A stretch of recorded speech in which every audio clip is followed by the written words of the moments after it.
to LOA Today. I'm Walt Thiessen. I've been doing this podcast since September of 2012, and boy, are my lips tired. This is your daily dose of happy. We are so happy you decided to join us today.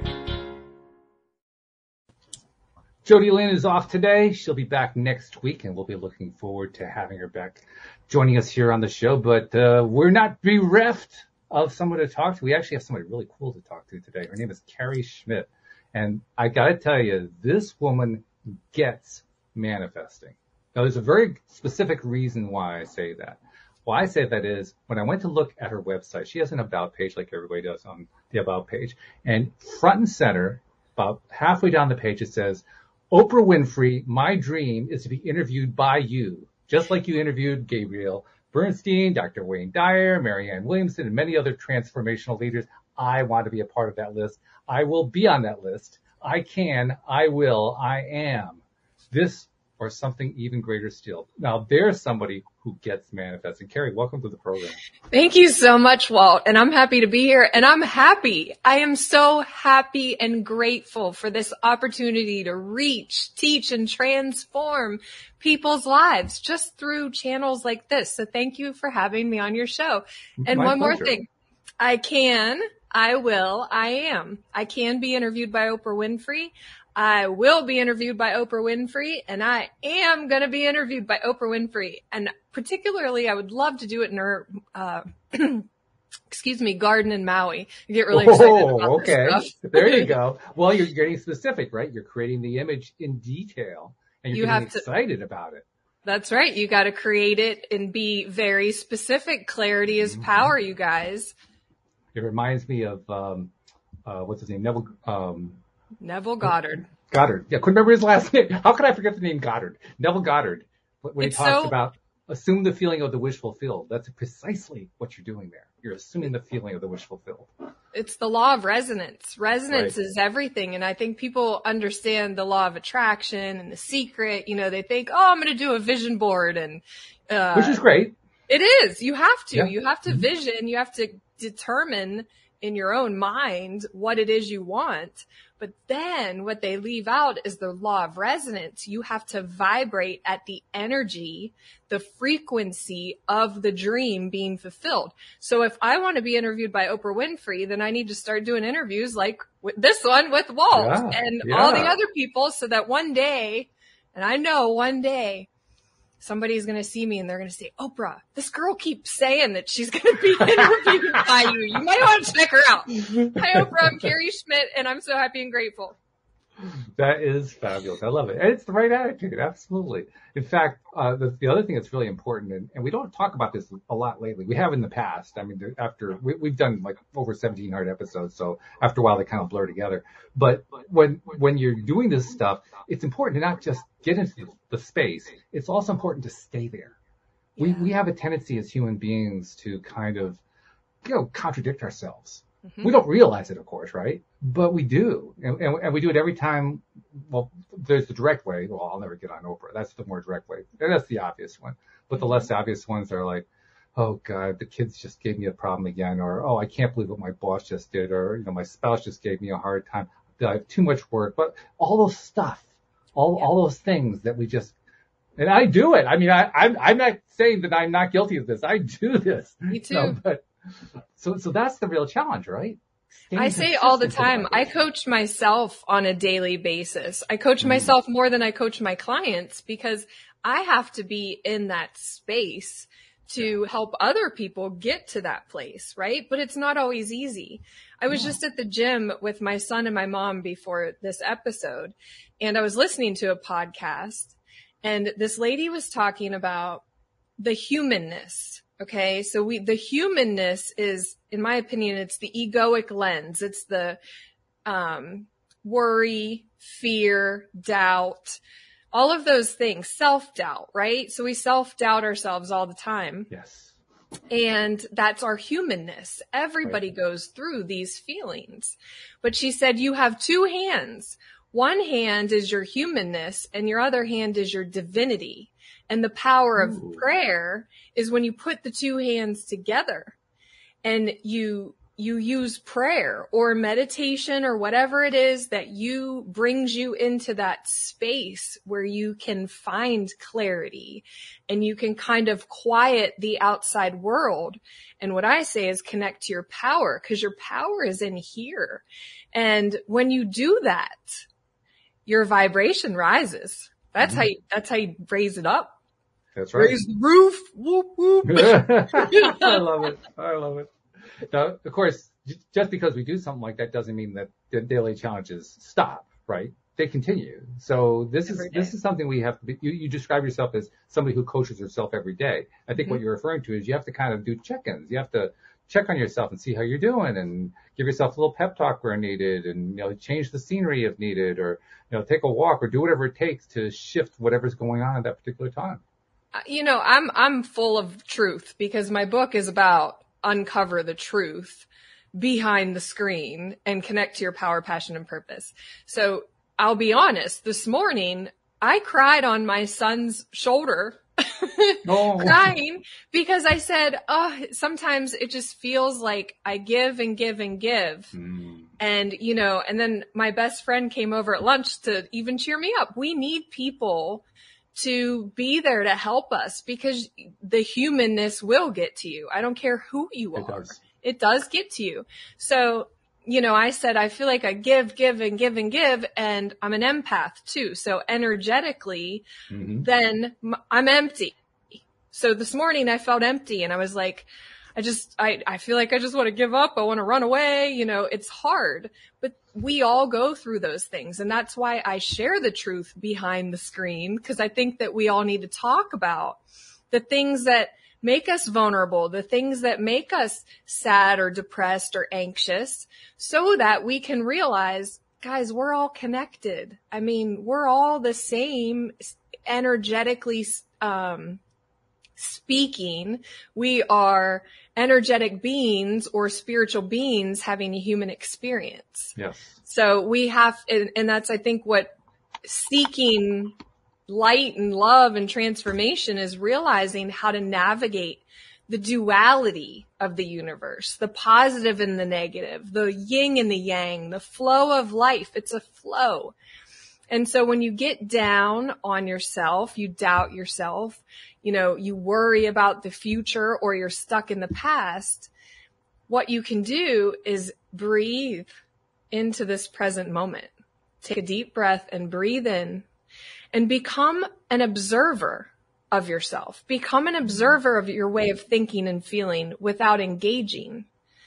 And when you do that, you gain power over the present moment, because you can define how it is you want to act instead of just react to the circumstances and conditions of life.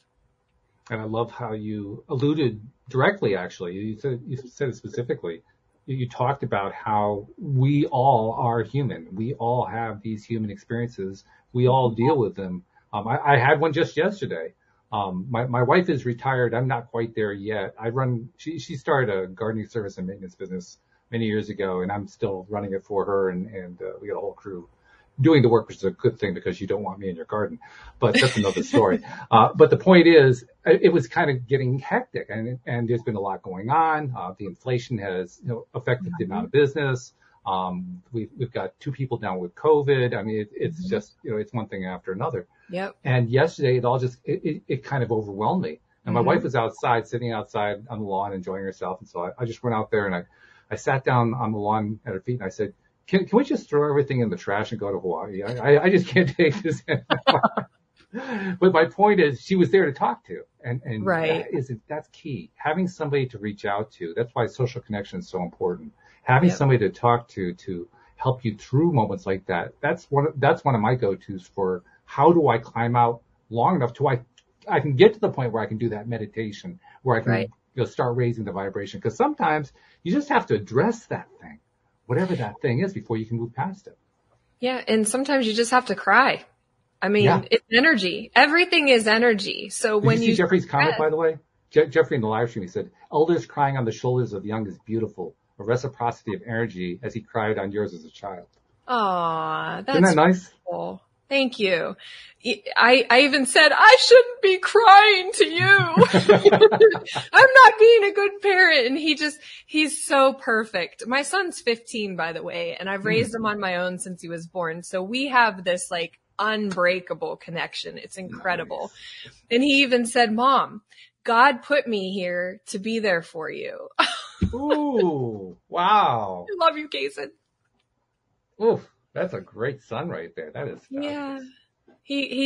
And I talk about him in the book. I say that God planted the seed in me, and it was my son. And so I think he's heard me say that a few times. So that's why he might say, oh, that's good though. That means he's picking up the good stuff. Jeffrey also has a question for you to address. Yes. How about power with the present moment? Dominance can be problematic. You know what our gift in life is, Jeffrey? The present moment. Right here, right now. Because the past is gone, yet we live in the past 90% of the time in our own mind. And the future isn't here yet. So the power is right now. And that is where you can bring your attention and your awareness back to the power and the gift of this life. The fact that we're breathing is a gift. I write in the book about a wake-up call, and my wake-up call in life was the death of my father. He passed away when he was 60. He had pneumonia, and it was very quick. And, the moment that I walked out of the hospital after he was gone, my life changed, and my awareness, my lens of life shifted, because it's not promised to any of us. Yet we stay in this place worrying about the future, stressing, and we're anxious, myself included. Okay. So again, that's the humanness. But I think the key is to pause and breathe into this present moment and remember that this is all we have right now. Time is just time is an illusion because it's a series of present moments. So the more you can be present, the more you can raise your level of consciousness and awareness to the gift that we have right now, right here. That's good stuff. I can even feel it. I could feel you feeling it right there. Good. Like this wave that just happened right there. Yeah. See, Oprah, you want me on your show. There you go. That was good what you just did. It's a great example because to make it clear to everybody, you established an attention, 10 minutes ago, right? Mm-hmm. And, you established it when you put that note up on the page, but that's another thing. But 10 minutes ago, you reinforced it, and then you just came back to it. Mm-hmm. And that's part of the trick, I think, of manifesting what we really want. That seems like the hard stuff, right? The easy stuff is easy, right? We don't say that finding a parking space is hard. It's easy, right? We can do that. We can manifest the parking spaces in front of the store or whatever. I call it princess parking. Princess parking. Uh-huh. I even taught my friend to do it, and she does it too now. She's like, yeah, I get princess parking. I'm like, okay, go ahead, girl. I love it. That's fun. Well, it is fun to do that, by the way. It's really cool. When I first discovered that, I said, oh, this is great. I'm enjoying this. Uh-huh. But there's something about the big stuff. I mean, I think Abraham Hicks describes it as there's no difference between manifesting a castle and a button. But it's hard to convince the rest of us about that because we think there's a big difference between the castle and the button. Mm-hmm. And, so any of that big stuff can be, because of that, problematic. It can be a challenge. Your mindset creates your reality. So if you think, just like Henry Ford said, if you think you can or if you think you can't, you're right. And that is, when I was a very highly successful corporate executive and I left a very nice 6-figure salary to do what I'm doing because it's my passion and I feel like it is my purpose. Because when I started to realize and learn quantum physics and neuroscience and psychology and just the power of your mind and the universal laws that I have vetted and validated and it works. I mean, I've manifested houses, cars, my soulmate, just pretty much my office I'm sitting in right now. I visioned it. I have books over the years that I would write goals and then when I accomplish it, I check it off and I celebrate. but it is all in your belief, and it's all in your action, your willingness to take action, plus your intention. So the stuff really works. The last bit that you mentioned, we should tie into that too. One of the criticisms that people sometimes levy is, well, all the visualization and imagination is great, but if you aren't taking action, you're not going to get anywhere. It's true. It is. It is true, because you have to take action. You have to take baby steps every single day. Just like I said, I coach myself when I get down. I got to pull myself up out of the pit, right? I got to pull myself up out of the darkness and then take an action that's going to serve my vision or my dream. I'm a dream builder. I teach a dream builder program to my clients, and we go through 12 weeks of the program's 12 weeks because, it's training your mind. It's training your way of thinking and feeling. And that's everything. So the law of cause and effect says that your thoughts create your feelings. If I think a thought, that's an electrical impulse in my brain, which I call my supercomputer. I like that. That's nice. We haven't figured out how to tap into or harness 95% of our supercomputer's capacity because we're distracted and we're walking around life on autopilot through our humanness. Mm-hmm. So your thoughts create your feelings. Your feelings will create your actions and or reactions. And those actions or reactions turn into your results. So if you want to change your results in life, you got to go back and look at your way of thinking, which then stems to the feelings, actions, reactions, right? So it's a law of cause and effect. And the action piece can actually be a bit of a challenge simply because it's hard for us to talk about it because there's so many different possibilities. I mean, for every person, it's going to be a different action step. It's going to depend on what they're interested in, what they're trying to accomplish, where are they hoping to go, what are they helping to bring into their lives. And because of that, every single action step is going to be different. So we kind of are limited in our conversations. We have to talk in very general terms. But to the extent that we can, let's try to address that. How do we, because I think very often we get confused about what is the next step. That confused me for the longest time. It took me a long time to figure that one out. Doing a lot of podcasts with a lot of good people to help coach me along on it. And I finally got it. But early on, I had no clarity on how I could go about taking the right action steps. How did I know which were the right ones? Which one was the wrong one? What was going to lead me down the right path? What was going to lead me down the wrong path? Which was going to be the screw up? I had no idea. And that's where, mentors, coaches, consultants come in. I'm a business consultant and a life coach. So it's getting someone to help you rein your energy in and help you define that clarity and make a strategic roadmap. So there's, I'll put it to a company perspective. Okay. You have an organization. The first question I would ask is what's your vision, what's your mission, and what's your core values? We establish those in what's called a strategic planning session. Same thing for your life. What's your vision? What's your mission and what's your core values? And are you living according to that on a daily basis? Well, your actions or reactions will define that, and it's based on your results. So sometimes we need an outside perspective or a professional who has been trained to help us rein in the 60,000 thoughts that we think on a daily basis, because 80% of them are negative and 95% are from the past. So in essence, we literally recreate our realities every single day in our own mind. And that's the screen, okay? Because I keep saying I wrote this book and I want you to see. The book we should go into that title a bit because I think there's some important meaning behind the screen. Well, it's very important because it's behind the screen, and the screen is your lens of life. It's how you view yourself. It's how you view someone else. It's how you think someone else views you and how you react to that. It's like a matrix. We're in a matrix of perceptions and reflections. And it's the veil of reality between your conscious and subconscious mind. So all of that is a screen.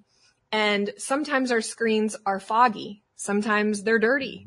Sometimes we need to get behind and clean it up a little bit so that we can see clearly. And when we think all of these thoughts and we get lost in our own overactive mind, or we get lost in the egoic lens or the egoic mindset, that shows us all the things that we should worry about or fear or doubt, right? Then, which it's very good at doing, by the way. It has that down pat. What's that? The ego has that down pat, being able to show you all the things to be afraid of and Right. to be worried about and to be concerned about. It's trained beautifully. Wow, we're just getting a thunderstorm here. Let's pray. We're good with internet. Yeah, so you have your egoic lens, but then you also have a spiritual lens, right? And so we have to differentiate and discern between the two in the present moment and decide for ourselves which one am I going to choose to see through, feel through, and take action through. And that's life. Do you ever get confused about which is which? Hell yeah. I'm sorry. No, don't worry. I keep forgetting and I can't. Far worse things have been said than that. Don't worry about it. I think that we get overwhelmed and distracted in our daily lives because of the social conditioning. Here's another thing. We've been conditioned since childhood to think, feel, believe certain things about ourselves and about the world. Yes. And I say life is a journey of learning, unlearning, and relearning. Because sometimes we have to unlearn the conditioning that is running our body, our life on autopilot through our subconscious programming. Because your subconscious programming is what it was. It's just a program that's running in the back of your mind until you can raise your awareness to this. There's a thing called the reticular activating system that, it's actually pretty cool. It's so cool. Like, I'm telling you, this stuff, it just lights me up. I love to research, and now I want to teach it to other people because I didn't know this stuff before I was 30 years old.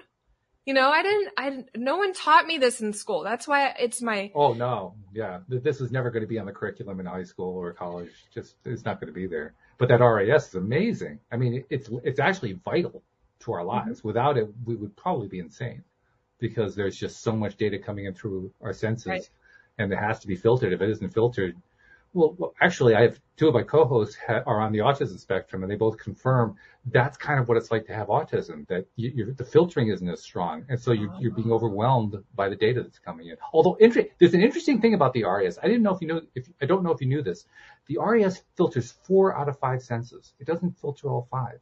It doesn't filter the hearing or the hearing? Smell.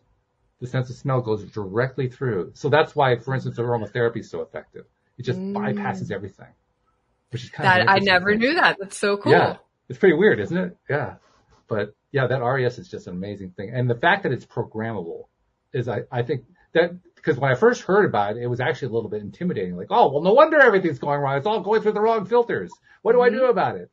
But when I found out you could program it, you can reprogram it. Yeah. Shift, and that's where your attention goes, your energy flows. And again, like I said, energy is everything. It's the root of life. So you can reprogram where you place your attention through your reticular activating system.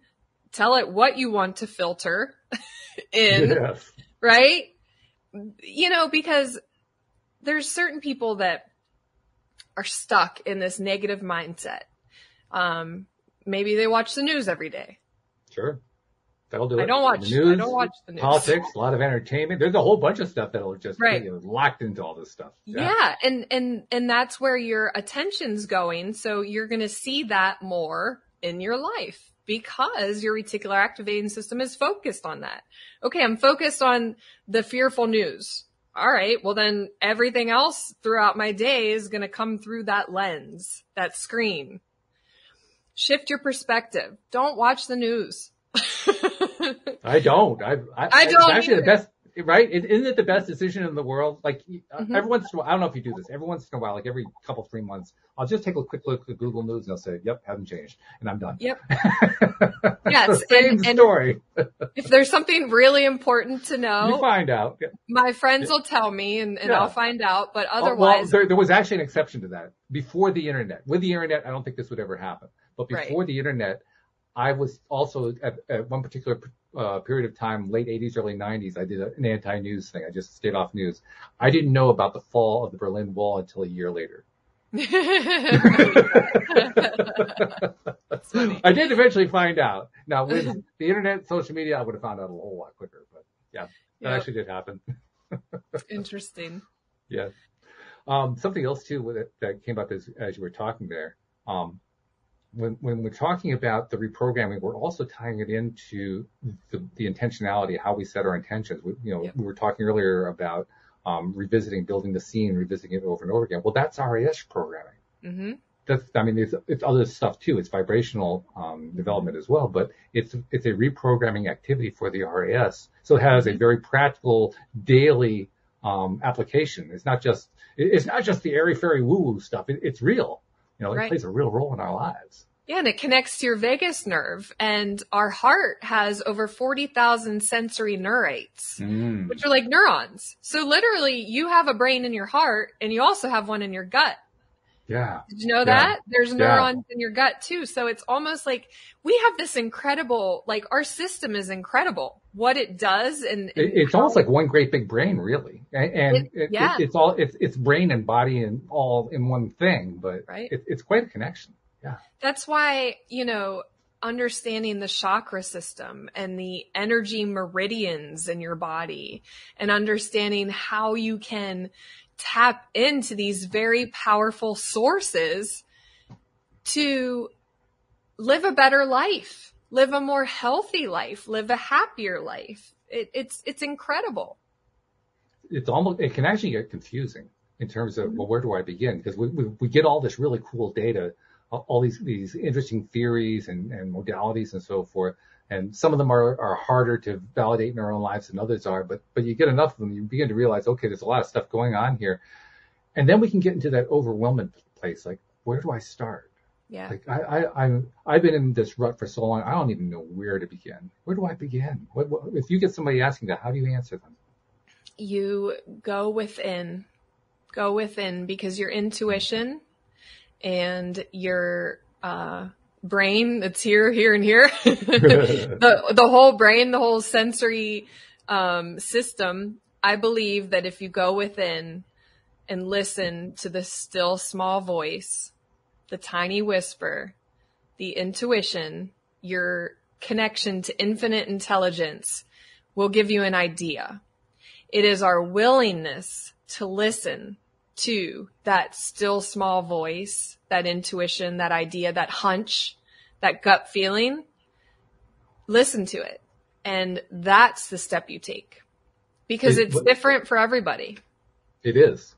It's also there. That was actually also a source of confusion for me for the longest time, knowing where my voice was. Mm-hmm. Distinguishing between that voice, which is the connection to source and all that is, versus the egoic connection. Because they're hard to tell apart until you know how to do it. Now, I ended up finding through the help of colleagues here on the show, I ended up finding my way to do it. I found that different people have different ways of being able to differentiate. How do you differentiate? Do you know, can you identify how you end up telling the difference? I don't know if I ever really thought about it that way. Just quieting. We have to quiet all the external stuff and we have to go in. Mindfulness, meditation, walking, exercise. For me, exercise helps bring clarity and just calm to my body. But like I'll go for a walk and listen to a podcast and an hour later, I'm a different person. Literally.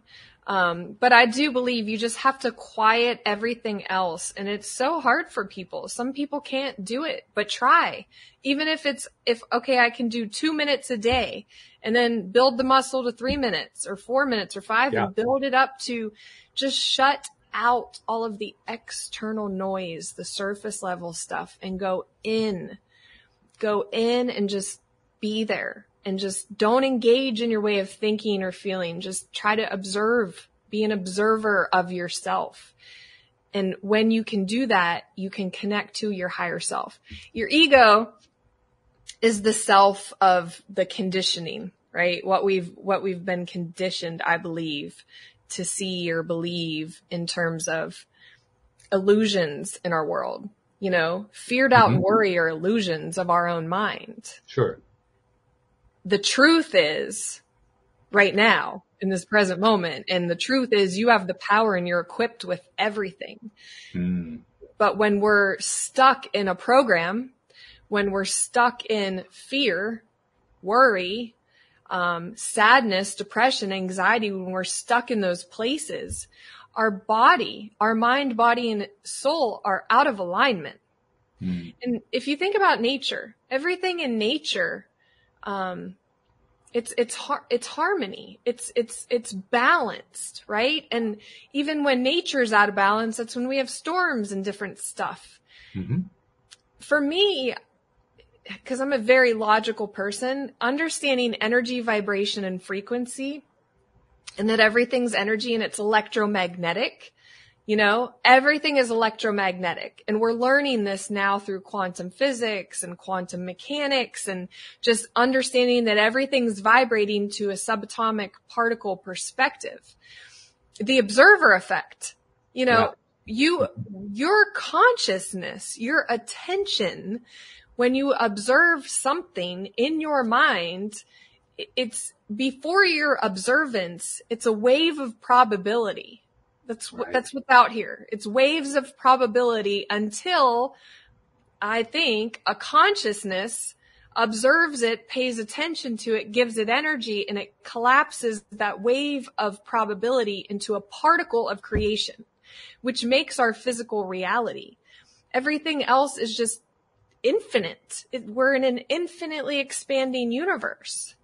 That's beautifully described. I love the intricate detail you kind of wove together this fabric. It's excellent and very accurate. I think you really got it. That was beautiful. Thanks. You see Oprah. Come on. There you go. Just slipping it in one more time. Harpo Studios. Maui, I can see myself sitting under the tree in the beautiful seat, like the seat I'm sitting on in Oprah's garden is brown, and the air is just so clean and peaceful, and her voice, I can hear her voice asking me questions, and it's so serene. And I'm there right now in my mind.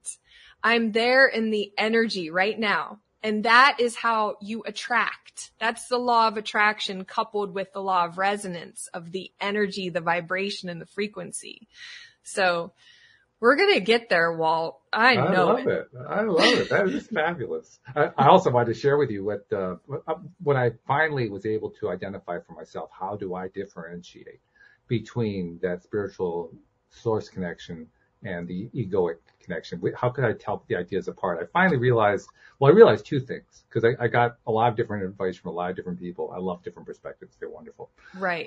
But I got two really great ideas to think about. One is really, you both can be the same. They can both be giving you the same message. And the message can actually come from both places. It can come from the ego and still be coming from source, which actually created confusion for me until I heard the second part. The second part was, which one feels better? Which answer feels better? The answer that feels better is the source answer. And that made it simple for me. Once I knew, all I had to do was check to see if it felt good, if it resonated inside. Yep. That's all I needed to know. And yes, that is the message from source. And that has proven to be very, very accurate. Love versus fear. A Course in Miracles. You can either have it's love or fear. Everything else is just an illusion. And we're good at the illusions. We create them. That's one of the things that I still am creating my own model in my own mind of how this universe and us interact together. The rule, because we are creators. I believe that we, all of us, as elements of source, as strands of source, as Abraham refers to it, we are all part of that creator process. And so therefore we are all creators. So we created this. We created this mess that we're in. We're creating this beautiful thing that we're leading to. We're creating all of it. And generations. But so the faulty programs are passed down unconsciously, generation to generation, and these, perspectives of racism or judgment or borders or classification or whatever kind of ism, whatever classification you want to assign to it. When you assign something to it, you're limiting it. Yes. And we're limitless. Yes. So when we can connect to that limitless, infinite, ever expanding, omnipresent, beautiful source of love, that's God. Yes. And that's us. Anything else is an illusion or a figment of your imagination that through your attention gets created into this physical reality. That's why so many people are stuck searching for their purpose, not living out their passion, because they're probably not aware of this. That's why I feel like I just want to be a voice to reach and teach more people what I wish I would have learned when I was younger and struggling as a teenager. I wish I had known this. I mean, I learned this stuff really for the first time in my mid-50s. And numerous times I've said to myself, God, I wish I knew this when I was 20. Yeah. I wish I had understood this stuff. Boy, it would have been an entirely different life if I had known this stuff. But by the same token, I did learn it. I may not have learned it to my 50s, but I learned it. And I try to remind myself that too. That's really important as well. Maybe we go through these seasons for a reason. You know, we don't understand. I'll never even try to understand why certain things happen, but things happen to give us, that openness or willingness to even see it from a different perspective. Yeah, that's true. Well, that's what all of life is. Life is basically giving us a series of experiences where we get to decide moment by moment how we're going to respond. That's really what our true power is, the power of response. Yep. And I took years to come to the conclusion that my response did not have to be programmed into whatever the situation was, whatever the action was that had happened or produced some result. You know, something sad happens, so I have to be sad. Something happy happens, so I have to be happy. Something terrible happens, so I have to be appalled. That was my mindset for years. When I finally actually learned that I could choose a different response, my first reaction was, yeah, right. My second reaction was, oh my God, it's true. It is true, but it's not easy because it's reprogramming your subconscious program. Yes. Because your subconscious program, and I teach this in the 7-step life timeline system of transformation. So I give 7 steps of how to overcome your subconscious programming. Hold on. Let me back up. 7 steps. The step number 1 is to identify, tag it, your unconscious behavior patterns. We have unconscious behavior patterns. Those are the reactions that we snap, we get angry, we yell, we react, okay, to certain triggers. Those are emotional responses driven by something from our subconscious program, something that happened in the past, our body's defense mechanism to survive. It was ingrained in our brain and body to react in this certain way to a particular trigger. But what we don't realize later on in life is that we're unconsciously exhibiting these behavior patterns that are affecting our relationships. It's affecting, you know, your ability to have a loving relationship or your ability to be successful in your career. Whatever it is, it's because of your programming. So we got to get clear on where do I want to go and what's holding me back from getting there? And then you can overcome what's holding you back from getting there and reprogram your mind so that you don't react that way. But it takes time. It won't happen overnight. It's a system of training, retraining this amazing supercomputer that we have in our body. It truly is. Now, you know what? Just because of this perspective and conversation, I used to always say the supercomputer was in our head, but now I see it as being like our central nervous system. It is. Absolutely it is. Yeah. In fact, I honestly believe our central nervous system is the physical side of our connection to source. I think that's where it all kind of connects in. I can't prove that, but I think it's true. And that's your chakra system. Yeah. Kundalini.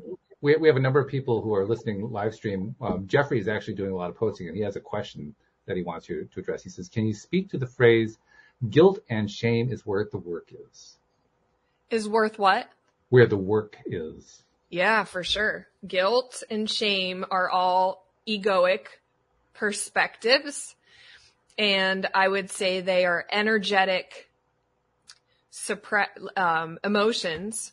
So guilt is a suppressed emotion that you're carrying with you. So whatever you feel guilty about, or for whatever reason, that's kind of a suppressed emotion. Shame is as well. Those are lower states of energy. So you can measure energy on a spectrum, and you have, high vibration and low vibration. Well, the low vibration is guilt, shame, envy, fear, all of those dense ways of feeling. And I believe that's created from our egoic lens. It's reminding us of our shortcomings, of our issues. But when you can come out of that perspective and raise your vibration to love, gratitude, instead of focusing on what you're guilty for or shameful for, focus on what you're grateful for. And just that, focusing your intention on what you're grateful for in the present moment will help you raise your vibration. That's an interesting point. And actually it ties into something we've talked about quite a bit. I don't know, I presume you're familiar with Abraham Hicks. Yes. Esther Hicks, of course, channeling Abraham. We actually have somebody who's been on the show a number of the times, whose name is David Strickle. He channels the stream of David, very, very similar kinds of messaging. Okay. And one of the things that the stream have told us about is they made this very controversial statement at one point, and we've been thinking about it and talking about it. He has a whole circle of people who are looking at it, and we've come to the conclusion that it's true. But the statement that they made is that appreciation is a higher vibration than love. And that kind of threw us for a bit. But over time, we've come to realize it's true. And they actually gave us some explanation later on, the explanation being humans have attached a lot of baggage to the word love, which is what makes it a lower vibration than appreciation, which is true. I also have another perspective that I brought in. When I think about the word appreciation, I apply it to the real world with real estate values. So a house, you buy a house that appreciates over time. Our valuation of that house has gone up, and it can really be anything. Anything that appreciates in value is something that our value, the value that we attach to it increases over time. So when I think about applying that concept to anything that I'm going to appreciate, the more that I give my attention to it, the more I raise the vibration on that thing. So I can see over time, you keep raising the vibration high enough, you're going to be higher than the vibration of love at some point.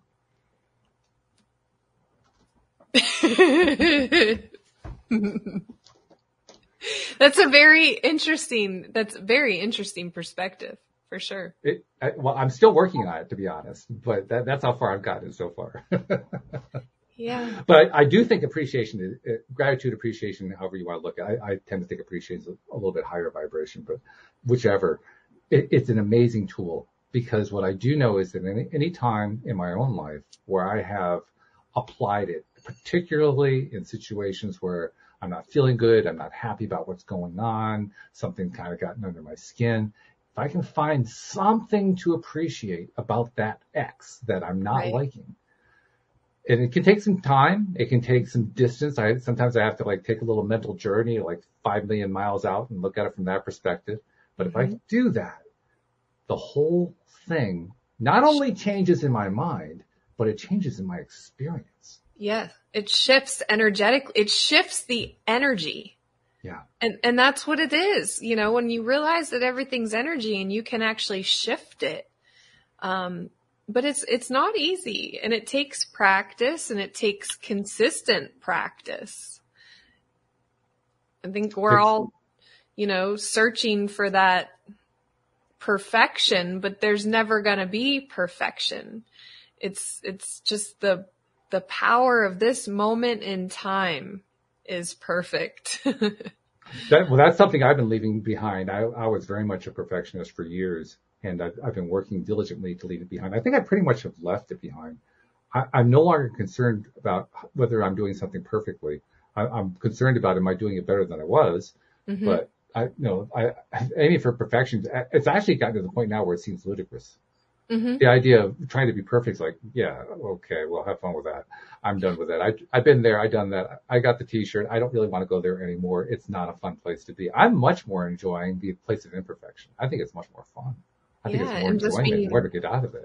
Open and vulnerable, just be open.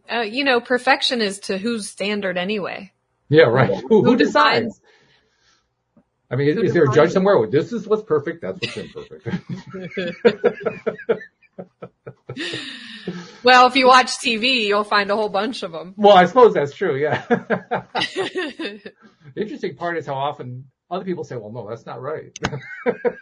This is honestly I've been on so many podcasts lately. This is one of my most favorite ones, this conversation with you all. Thank you. This is good stuff. We're meeting our goal. I mean, the goal that I set for every episode is what I put into the intro, where I say it's your daily dose of happy. Mm-hmm. And the goal is for everybody, me, you, any co-hosts who are on the show, people listening in, if we're all feeling better by the end of the show, we have had a successful show. So when you're giving me that feedback right now, I'm saying, yes, okay, another one in the can. I love it. Yeah, baby, this is good. And even to all the listeners and whoever's going to listen to this later on, just remember that the power breathing you is greater than any condition or circumstance that you can fathom. And the power is in this present moment. You have it. You hold it. Connect to it. Remember it. Resonate in the energy, the vibration of love, gratitude, appreciation. Just connect to your power in this present moment and try to spread good, positive energy in the world. Which is what you're doing. There's a few things I want to talk about with you about stuff you're doing. First of all, we talked briefly about the book, Behind the Screen. We identified what the title is. But what was the impetus behind that? What made you decide you wanted to write that? Oh, man. I've gone through struggles in my life that I felt I needed to share. Because I think that millions of people struggle behind the screen with the effects of divorce, family dynamics, relationship issues, drug and alcohol abuse, family abandonment, judgment, racism, criticism, all of those things. I talk about all the isms and the bullshit of it all, and how we get caught up in instant gratification and just the hype of everything, it's scrolling. There's so many notifications and distractions now. It's almost overwhelming. It is. It's not almost. It is. It really is. Yeah. And so I kind of address all of that. I talk about our conditioning. I don't know. To me, I couldn't get away from this book. It took me 4 years to finally get it. Wow. That's diligent. Yeah. So I launched it 43 days ago. Congratulations. Thank you. And I'm already being hard on myself. Like, oh man, it's like, no, you gotta continue. I gotta continue to hit the ground running. I gotta ask, people to read it, ask people to write a review, ask them to share it, ask for endorsements. Absolutely. It's like you gotta co-create your reality. And that's, like we said, the action. It's the daily action, because most people give up right before that breakthrough. And I promise myself, I will not give up. I will not give up until I'm sitting in Maui. I'm sure you'll be. I have no doubt you're going to be sitting in Maui, right across from Oprah. One of my good friends, Andrew Kapp, wrote a book called The Last Law of Attraction, book you'll ever need to read. And he's very proud because I think he actually just recently hit the figure. He got his 100,000th sale. Awesome. So, but he makes a really important point. He makes this one over and over. Every time I ever have him on the show, or I've interviewed him in other venues as well, he makes the same point over and over again. He shows up every day, just like you're doing. You show up every day. You respond to the emails. You respond to the questions. Somebody reaches out, you respond to that. He actually went on this little thing one time about how he was frustrated with Amazon, because it used to be on Amazon that if somebody left a comment on your product or your book, you could respond to it, and then he took that away. He said, no, don't take that away. Right. That's how I get back to somebody. Right. So I agree. That was kind of a loss, but he still makes it a point every day. Do at least one thing. Find one more way to reach out. Make one more video. Make one more stop. Talk to one more person in the store. Just do one more thing every single day at least. That's how he says he got to 100,000 customers. Yeah. And there's divine connections. And this is how the universe works, because when you do speak up, right? My boyfriend and I were just at dinner this past weekend, and I asked the table of ladies next to us a question. I asked them to take a picture. And long story short, I said, I brought one book, and I felt in my soul that if I ran into one person, I would gift this book. It ended up being the girl's birthday, who just turned 40 years old. I'm 40. So I was like, wow, that's a great, So I gifted her the book, and I was talking about how I want to speak to our youth, like high schools and college students, about what we're talking about. And she goes, we're all a table of educators. And I was like, you see what I'm saying? Like, it's listening to the little gut feeling or the voice and saying, okay, I'm going to bring this book just in case. And then I'm going to spark up a conversation, because you never know who's sitting next to you. And everywhere we go, I have a divine connection every single time. It's incredible. That's the universe. That's it. That's God. It's the higher power. It's good. It really is. I have a former co-host named Joel Elston, who is he's a life coach. He's a former therapist, and he wrote his own book, basically the story of his struggles in life when he was an addicted gambler, and actually ended up stealing from his parents' family, from the parents' business, and getting arrested, going to prison. Before that, he was living on the streets in Las Vegas after having gambled everything away. He ate out of a dumpster. He had one horrible thing happen after another. But he ended up writing a book to basically tell the story and also give people hope and teach them how the law of attraction works and all this kind of stuff. And he tells the story about how one day he has the book is called The Bench, because there's a bench in Florida that he goes to whenever he needs to get away and just kind of refocus himself. Right on the water. He loves it. And there's a picture of it on the cover of his book. He says one day he went to visit his bench, and he had a copy with him, and he just had this inclination to leave a copy on the bench. And so he did. He says, I don't know, maybe the right person will see it. Didn't really know what would happen. Didn't hear anything about it for about 3 or 4 months. About 3 or 4 months later, he got a contact from somebody in Canada who had been there on the beach, had seen the book on the bench, had picked up the book, taken it home, read it on the plane ride back, and wrote to tell Joel that the story that Joel told was exactly the same as the story of the man who read the book. And that's it right there in a nutshell. Now I'm going to leave my book somewhere. There you go. Yeah. Cause that's why I wrote it, was to reach other people that might be struggling and know that you're not alone. And that's how I think,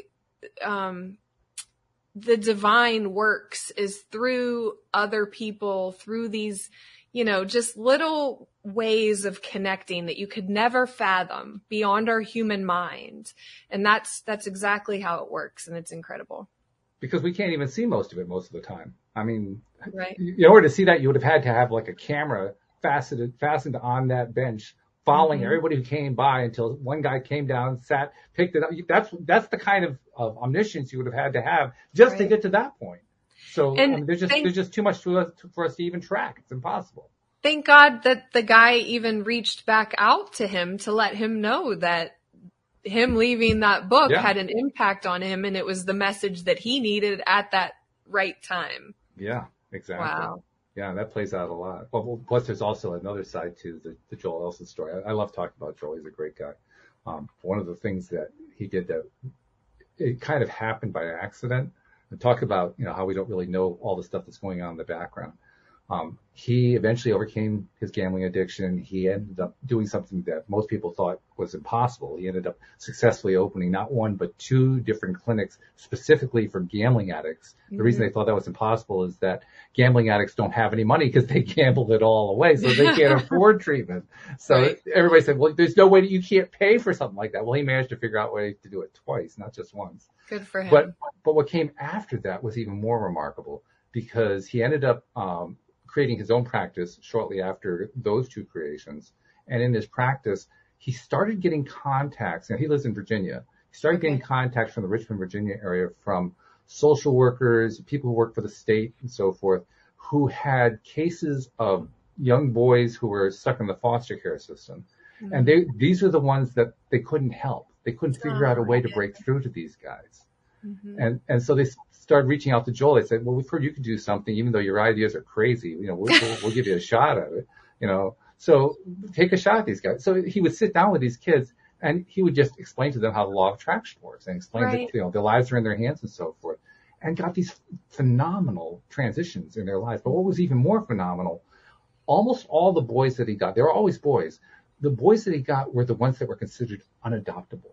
Literally, they've been in the foster care system so long, and they had so many personal issues. They were so asocial, antisocial. There was just so much going on there. They couldn't adopt them, and which is actually a very serious issue. Because I didn't know this until I talked to him, but to give you an idea of how serious it is, if a young person goes through the foster care system and reaches the age of 18 without being adopted, it's almost 100% they're going to either be dead or in prison. Yeah. Almost 100%. I live in the Charlotte area, and there's places, and I was trying to speak at one of, places to try to reach these kids. And they actually ended up turning me down because they said that they might not respond to this information, or the way that it's presented in the right way, which in my own opinion, that is a limitation, because it's just, all it takes is just one. You just never know, you could change, like he's changing those kids' lives and giving them hope and inspiration when no one else is giving it to them because they think that you're unadoptable or uncoachable or whatever it is. Well, I say that that's not the case because there's so much, we have infinite possibilities. So stop limiting and name tagging, stereotyping. I don't think that's right. I agree with you. And the evidence bears it out, by the way, because over the years, he has managed to find forever homes for 43 of those unadoptable boys. God bless. I want to meet this Joel. Sure. I'll put you in touch. That'd be awesome, because I just love to connect with people that are trying and, kind of make it their life's mission to help others. And just from a mindset perspective, help them see through a cleaner lens. Yeah, absolutely. I love that. And I love the fact that you are actually helping people to see through that cleaner lens. I love the fact that you identified the lens. You identified it as a lens. Mm-hmm. I think that's really terrific. And I want to thank you for the work that you're doing, because I'm looking forward to seeing that interview with you on Oprah. But until that happens, you're still doing some amazing work. Thank you. I'm going to send you a copy of the book, and I would love to get your honest feedback from it. Oh, okay. Sure. I'd be happy to. Yeah. It's just good stuff. That's terrific. I love that. Now, for somebody who wants to reach out to you, how do they find out? And we didn't really talk about your courses or your coaching programs or anything, but how do people find out more about what you do, what you offer? Yeah, you can go to my website, which is Carrie-Schmidt.com. And there's all of my social media links on there. You can look at ways to work with me through a life coaching perspective. I also do business coaching, team empowerment. I'm just all over the place.